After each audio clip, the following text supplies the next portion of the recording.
Hey there, comic book fans. I'm back from the comic shop again this week. And I got a nice 7 comics, plus a big, thick book.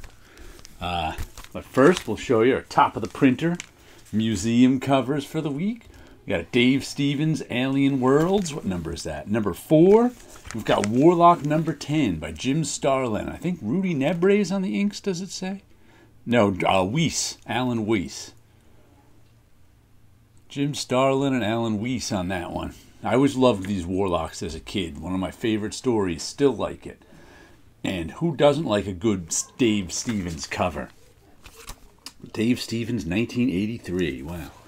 Long time ago. And of course this one's from the 70s, so it's even older. Then we got, let's see, Comic Shop News. Looking pretty good. The new management, I think, has been doing... There seems to be a little less information in it, but it's looking visually better now than when they first took it over. I have to say, I like it, though. I wish they would give us a little more information on the back. I mean, there's pictures, which is nice, but the captions don't really say anything. March spotlights. Top products available for pre-order from your neighborhood comic shop. Well, tell us a little something about the top product, I think. But, you know, a little critique. I'm liking the way it's coming together, the new Comic Shop News. Let's see what comics we got. This is one I pulled off the shelf. It's Jimmy Robinson's Junk Rabbit. I can vaguely remember seeing this on my final order cutoff and going, do I want that or not? I guess I didn't put it on my pull list, but I can't remember what Jimmy Robinson. It was years ago I got a series of his and liked it. But I don't remember which series. Some sort of weird sci-fi thing about being outdoors. I can't remember. It was a long time ago, but you know, 5, 6, 7 years. I don't know. But I liked the cover on this one, so I said, you know what? Throw that on the pile. We'll give it a read. Then we've got Frank Frazetta's Death Dealer. I think they've been doing a good job with this book. It's always nice to see they put all the covers in the back too, so you can get a look at all the alternate covers without their logos. Who did my cover? Let's see, it should be back here. Mine is by Diego Yapur and Carlos Cabrera. And it's just a sort of a barbarian comic based on Frank Frazetta's paintings somehow, but I've been enjoying them. Oh, and guess what's back? It's Howard Chaykin, Hey Kids Comics, Volume 3. What's the subtitle? The Schlock of the New. I enjoyed the first 2 volumes. It's sort of a history, you know, it's a history of comics that flips around to different eras and thinly veiled versions of different people. Like, there's 1933. There's that era. So I don't know. Sometimes it's hard to keep track of because he keeps flipping from eras, and it's like you have to keep... There's another era, 1939. So I guess this is some real early stuff. I guess that's what the schlock of the new means. It's the very earliest years. So I look forward to some more Howard Chaykin Hey Kids comics. I think an issue of this has been out in a couple of months. Love Everlasting. Who's doing this one again? Tom King. And who's the woman? Elsa Charretier. Matt Hollingsworth on the covers. Clayton Cowles doing the letters, it looks like there. I've really enjoyed this. It's the artwork. The storytelling and the artwork is terrific. She's got this, I don't know, Darwin Cook, Bruce Timm type style. And it's kind of about love comics, and each issue has sort of old love comics themes, but it's not really hokey, but it kind of acknowledges them. But also the woman who's the lead knows she's in a love comic somehow, and that usually has something to do with the story. But I don't if there's an overarching story to it, I haven't figured it out yet. It's just this woman trapped in love comics, telling love comic stories.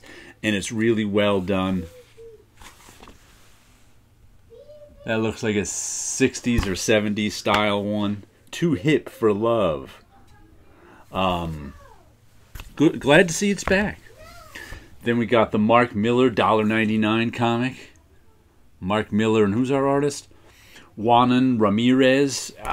Issue 4 this is? I think it's only a 5 or 6 issue miniseries. It was $2 price tag, so I said put it on my pull list. I'm usually hit or miss with Mark Miller stuff. Very artist dependent for me. But this one's pretty good. It's a story of kids who want to make YouTube videos and get turned into vampires, so they start doing stunts as vampires. Now they ran into some big bad vampires, and that could be trouble. So we'll see how this one ends. Like I said, I can't remember if it's 5 or 6 issues, but for $2 an issue, I was in. Then what we have here, Saga 63 with our hero packing up at a warehouse. She's been trying to lay low to raise her husband, the other lead character of the first, I don't know, 55 issues. Her husband is now gone, and she's alone with the 2 kids, and one of her kids, I think that's the boy. One of her kids is like Prince Robot, who she can't have people find out is the heir to this robot empire, or they'll want to kill him. And her other kid is, there's the Horns and the Wings, and she's a horn, and the 2 species are at war with each other in this big space war. And it was like a Romeo and Juliet thing. The Montesquieu's and the Capulets, having a kid, and both sides want to kill them, and both sides want to kill the kid. So she's trying to lay low and raise the kids and stay out of trouble. I really liked last issue. Fiona Staples changed up her storytelling technique somehow. I don't quite know how to explain it, and they even mentioned it in the back, but it was really good. I enjoyed it. Then we've got Savage Dragon 265, Nut Punch, the cover. Always good. Savage Dragon, Eric Larson stuff. I always like, I've got 265 issues of it, so I like it. We'll see what superheroing it. Oh, it looks like North Force is in this issue. He's been living in Canada for a few years now. So North Force is the Canadian superhero team that he teams up with every now and then. But I always like a good issue of Savage Dragon. So, and here's the giant Black Science Compendium. Look at that thing. 47 issues. No, 43 issues. Collects Black Science 1 to 43. We'll see how easy this is to read. I am not sure. This is one I always meant to... It was like when the first issue came out, I was deciding if I wanted to read it or not. And then the second issue, my shop got shorted on, so it never got on my pull list. I went, I'll pick up a trade of it someday. So I finally picked up a trade of it. The Giant Trade. Trade paperback, as it's called. So I look forward to reading this. Even if it's a struggle to... It opens pretty well, I gotta say. There's not too much gutter loss in there. Not bad, not bad. Don't know how well that binding's going to hold up over time, but who cares? Let me show you a little bit of my work. What do I got back? Oh, this is the one I showed you last week. Where's the one from this week? Hold on, it's over there. I got it for you, I think. Let me see. Oh, this is... I've been working on some more Gatsby stuff in a completely different style, so I've been... doing some of this. These are not in color yet. They're going to be colored on the computer. There's the one. Dreams of Things 180. I like the way this one came out. This is like a giant figure in the background. There's the arm. And this is all her dress or something she's wearing. All this crazy stuff. And look at this behind... Speaking of romance comics, behind mine...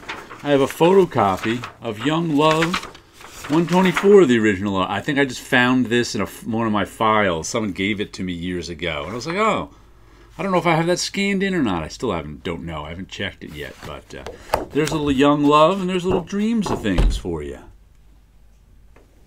romance comics and dreamlike comics. All right, there you go.